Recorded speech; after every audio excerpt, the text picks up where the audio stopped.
नमस्कार, कल्पनास किचनमध्ये आपल्या सर्वांचं खूप खूप स्वागत आहे.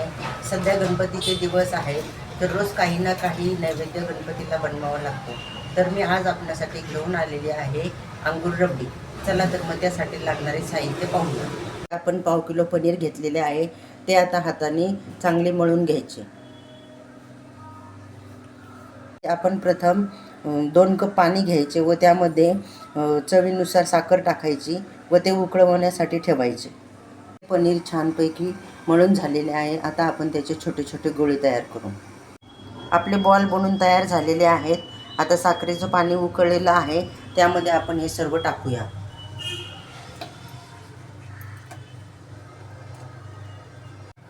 आता आपण कुकरला झाकण लावून एक शिट्टी आणून घेऊया व एक शिट्टी झाल्यानंतर बॉल काढून घेऊ.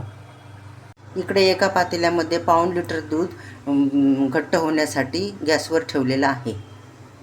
आपले पनीरचे बॉल साखरेच्या पाण्यामध्ये उकळवून झालेले आहेत. आता आपण ते काढू व रबडीमध्ये टाकू.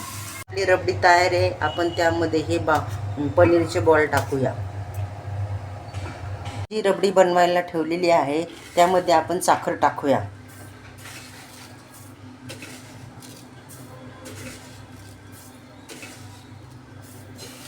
आपली अंगूर रबडी तयार आहे. आता आपण ती सर्व करूया. आपली अंगूर रबडी तयार झालेली आहे. त्याला वर बदामाच्या कापाने आपण गार्निशिंग केलेलं आहे.